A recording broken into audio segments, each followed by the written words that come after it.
a partir de hoje eu vou estar trazendo uma palavra introdutória sobre o livro de Apocalipse, querido. Mas este livro, louvado seja Deus, é um livro riquíssimo em revelação, é um livro riquíssimo, louvado seja Deus, em contexto histórico, e até porque ele abrange tanto o passado, presente e futuro. Nesta noite, trazendo aqui uma palavra introdutória, até porque o livro de Apocalipse, no capítulo de número 1, este capítulo é todo introdutório, é uma introdução para os 22 capítulos, os 21 capítulos que seguem depois do capítulo de número 1. Então hoje você vai, através desse capítulo, ver as referências daquilo que vai ser falado, do que vai ser dito e do que vai ser revelado, louvado seja Deus, para nós através desses escritos. Os primeiros capítulos, ou melhor, os primeiros versículos, que é o versículo de número 3, versículo de número 1, número 2 e número 3, vai exatamente nos falar desta carta. Primeiro, quem escreveu o Apocalipse? Acredito que a maioria dos irmãos sabe quem é o autor do Apocalipse. O autor do Apocalipse é um dos discípulos de Jesus, que depois da sua morte, depois do batismo, da morte de Jesus, da sua ressurreição, e depois do capítulo de número 2 de Atos dos Apóstolos, se tornou apóstolo. E esse discípulo amado, esse apóstolo, é chamado de João. Quantos livros da Bíblia João escreveu? Glória, quantos livros da Bíblia João escreveu? Vocês lembram? Vocês lembram? 3 livros da Bíblia. O primeiro livro da Bíblia que João escreveu foi o seu Evangelho. O Evangelho de João foi o discípulo amado que escreveu. E claro, as 3 epístolas, aleluia, de João. Glória a Deus, foi ele que escreveu. E também o livro de Apocalipse. O ano, irmão, da escrita desse livro, do que os acontecimentos da época da escrita deste livro aconteceu aproximadamente entre o ano 90 e o ano 96. Datas aproximadas para nós saber mais ou menos datar quando este livro de Apocalipse ele foi escrito. Foi por volta deste ano, depois de Cristo. E o contexto, louvado seja Deus, o contexto, aleluia, que está por trás, o contexto de Apocalipse, ele está dentro de Roma. Roma está, irmão, se levantando com uma grande pressão, exatamente contra aqueles que professaram a fé em Cristo e propriamente os apóstolos de Jesus, aqueles que estavam vivos. O último entre eles era exatamente João. Exatamente João era o último dos apóstolos que estavam vivos na época. E a igreja sofria perseguição por motivo. Era que Roma era obrigado todo o mundo declarar César rei dos reis e senhor dos senhores. Era obrigado no governo de Domiciano declarar Domiciano como um rei, um senhor. Todas as outras nações faziam isso, irmão. Mas aqueles que verdadeiramente professavam a fé em Cristo não faziam isso, correndo risco de morte. As arenas, onde os crentes eram mortos nas arenas, crucificados nas cidades e ateado, colocado fogo nos seus corpos para iluminar as cidades, para iluminar as ruas de Roma. Essa era a sentença que todo cristão recebia quando eles não queriam confessar o nome de César, quando eles não queriam confessar o nome dos imperadores romanos. A consequência era a morte. E tudo isso aconteceu neste contexto a qual nós estamos falando: perseguição cristã. Perseguição, o motivo da perseguição: a recusa de adorar outros deuses.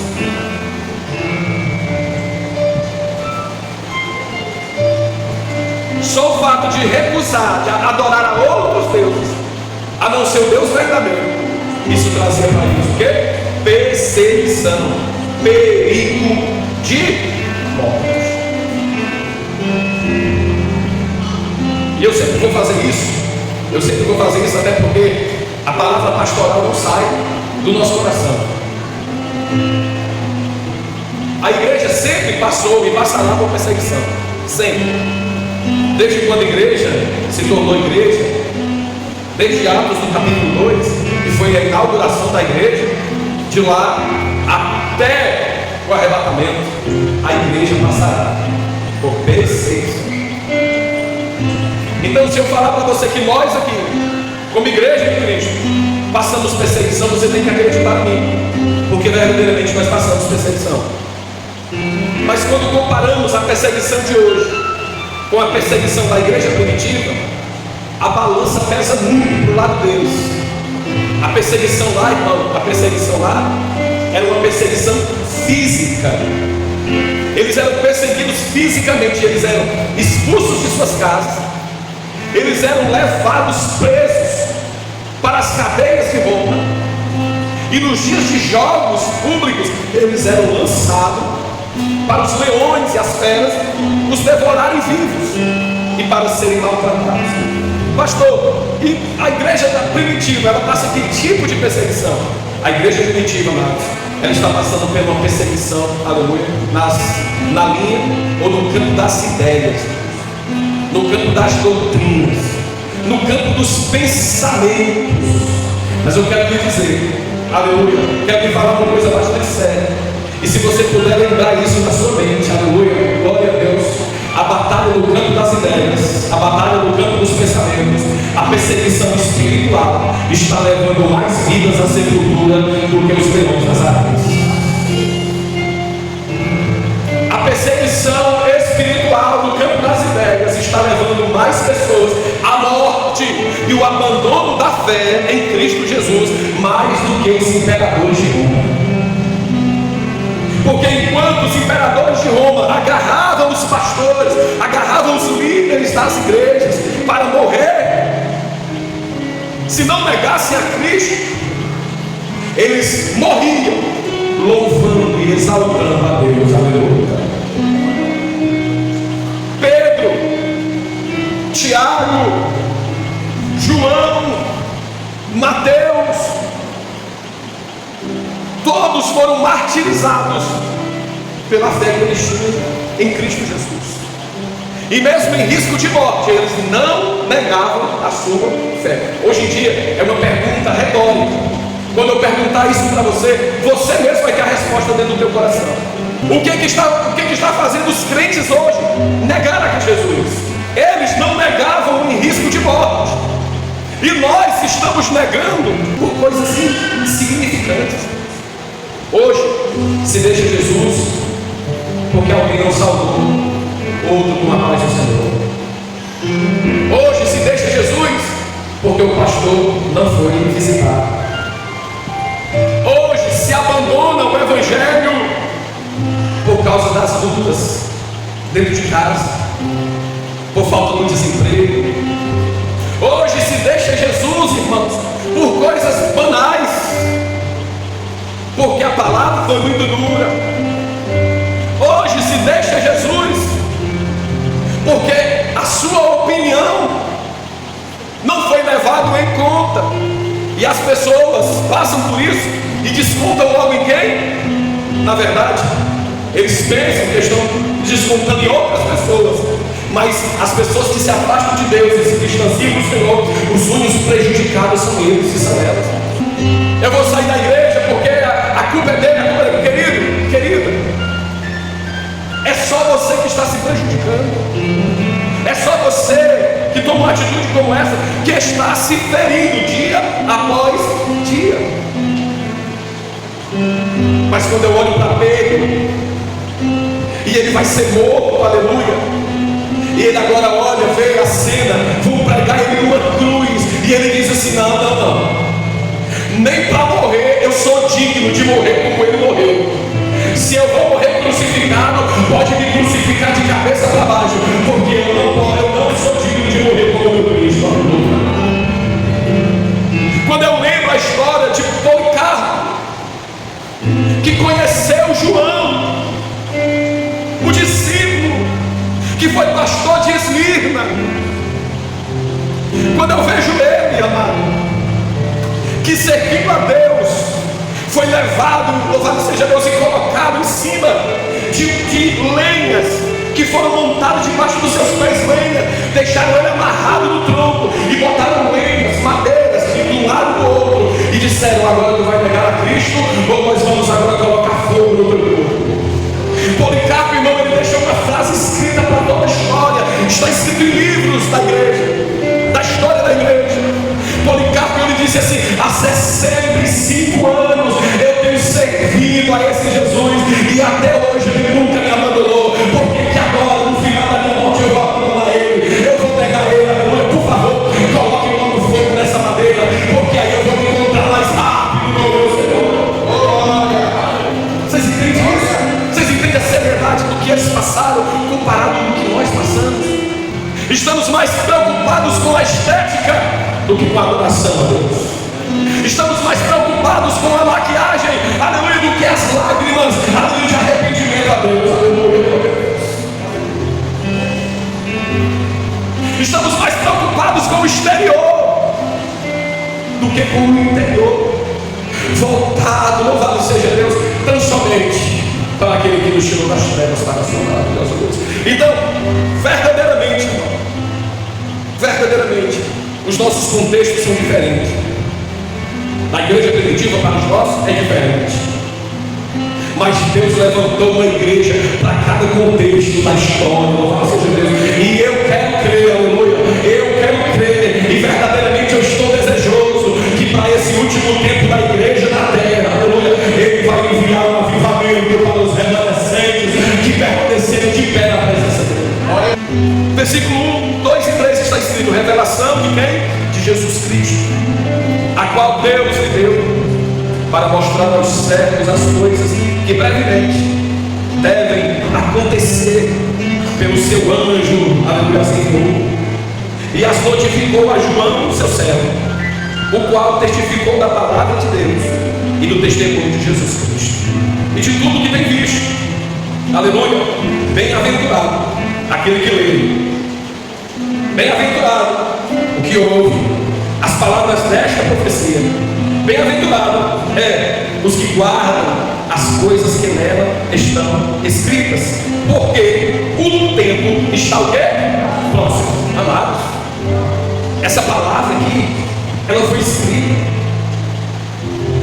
há quase 2000 anos atrás. Quase 2000 anos atrás. E Jesus, falando para João, mandando ele escrever, ele disse: porque o tempo está próximo. Se há 2000 anos atrás o tempo já estava próximo, imagine os nossos dias, imagine agora. E é uma realidade, porque o que acontece nos nossos dias nunca aconteceu nos tempos antigos. O que está acontecendo nos nossos dias, as profecias bíblicas estão elas todas se cumprindo, e uma grande ou uma pequena minoria, melhor dizendo, das profecias está faltando, e uma delas é exatamente o arrebatamento. Por quê, pastor? Porque uma das profecias que está se cumprindo, apostasia, o povo está voltando atrás, o povo está apostatando. Outra delas, a fé e o amor está se esfriando. As profecias estão se cumprindo, só está faltando verdadeiramente a trombeta do arrebatamento tocar e a igreja será arrebatada. Mas qual é o problema da igreja hoje? Qual é o problema da igreja hoje, queridos? É que muitas dessas profecias lidas aqui na igreja, muitos não sabem que o tempo já se aproxima. E nós precisamos falar de um tom de urgência lá, porque a igreja está sendo ameaçada nos seus ensinamentos. Já se fala na mídia, a Xuxa. Quem lembra da Xuxa? A rainha dos baixinhos, né? A rainha dos baixinhos.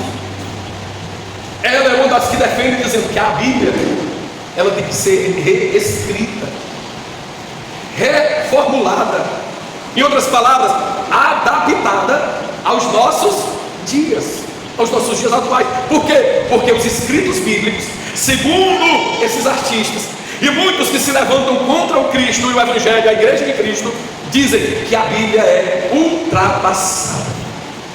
Esta é a verdade que eles, ou a mentira que eles pregam como verdade. E é esse tempo de crise que nós estamos passando aqui. Queridos, escute isso. Tenha cuidado, até com as Bíblias que você compra. Eu sei que na internet o acesso que nós temos às Bíblias ficaram muito fáceis. Tem pessoas que estão comprando Bíblia de estudo por R$80 na internet. Shopping. Estão comprando Bíblias baratíssimas.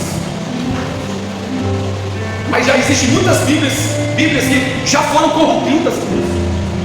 Hoje existe a Bíblia do homossexual, aonde os textos que condenam o homossexualismo foram riscados, foram rasgados. Bíblias que dizem, aleluia, que casamento, eu ouvi isso hoje, e eu fiquei escandalizado com o que eu ouvi hoje. Escandalizado, dizendo que casamento não é de Deus.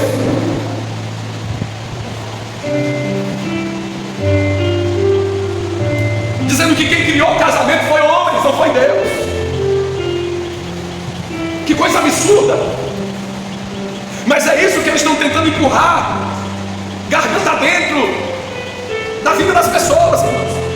Eles querem destruir a família, desconstruir a família, atingindo os filhos, atingindo os casais, atingindo, louvado seja Deus, a sociedade, porque ele sabe, se atinge a sociedade, se atinge a família, atinge a sociedade, se atinge a sociedade, atinge a igreja de Cristo. Mas a igreja de Cristo, Deus ainda continuará preservando os remanescentes, amém, irmão?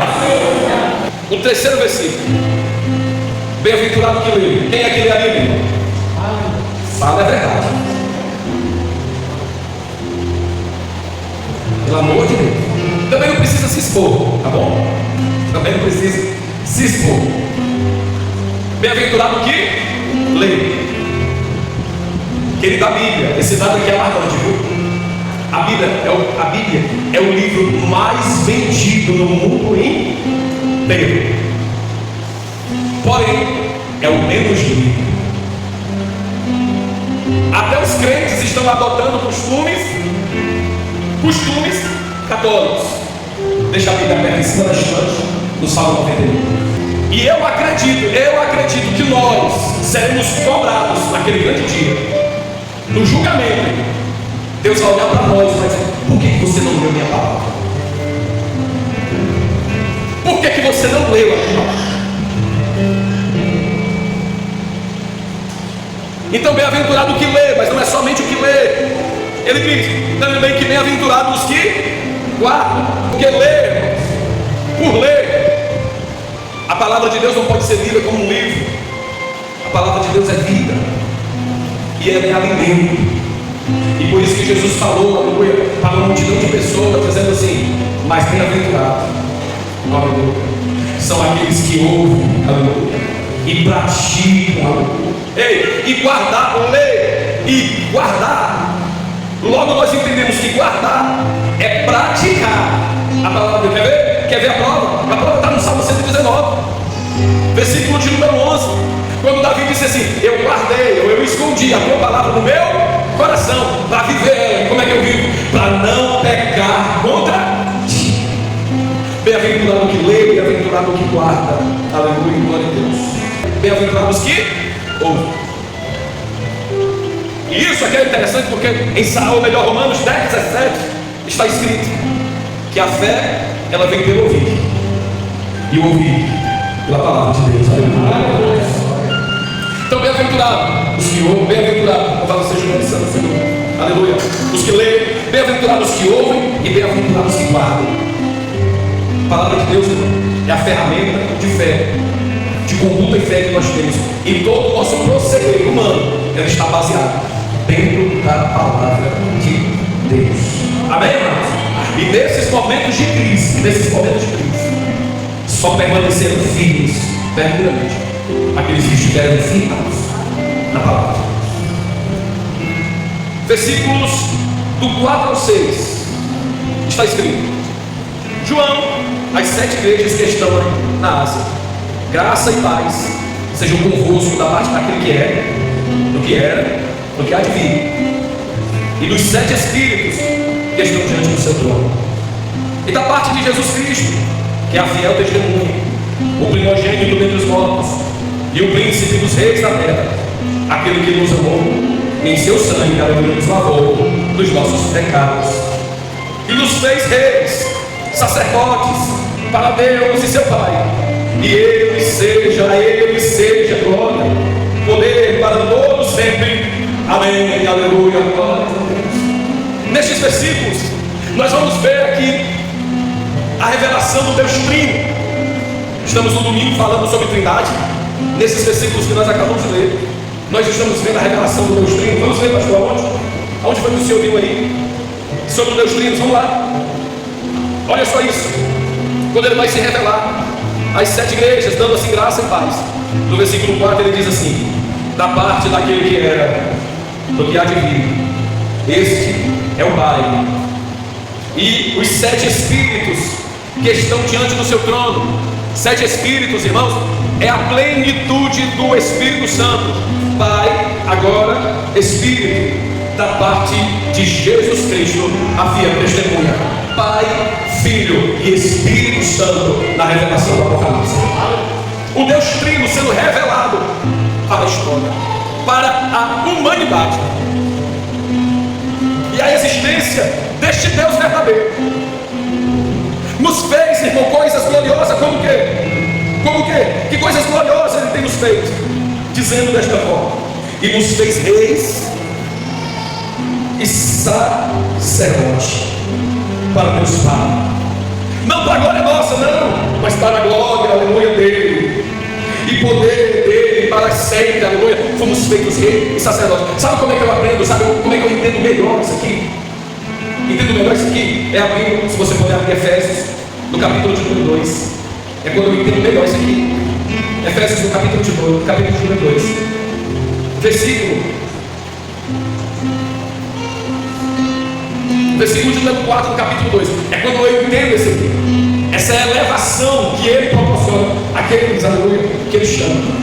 Versículo de número 4 diz: mas Deus, que é riquíssimo em misericórdia, pelo seu muito amor que nos amou, estando nós mortos em ofensas, nos vivificou juntamente com Cristo. Pela graça sois salvos, e nos ressuscitou juntamente com Ele. Olha que coisa gloriosa. E nos fez assentar nos lugares celestiais em Cristo Jesus, aleluia, para mostrar nos séculos vindouros as abundantes riquezas da sua graça, pela sua misericórdia, pela sua bondade para conosco em Cristo Jesus, o nosso Senhor. Quem pode levantar a mão, aleluia?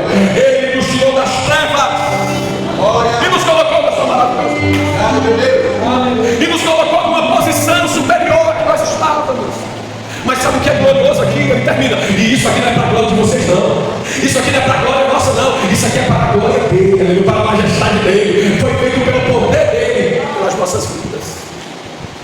Isto, aleluia, que a Bíblia nos narra e nos ensina, amado, é algo que nós precisamos verdadeiramente falar, meditar.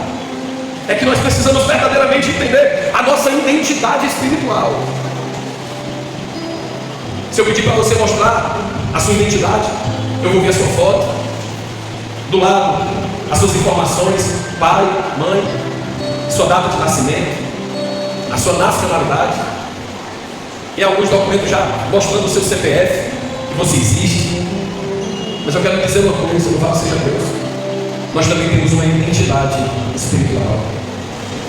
Você e eu temos uma identidade espiritual.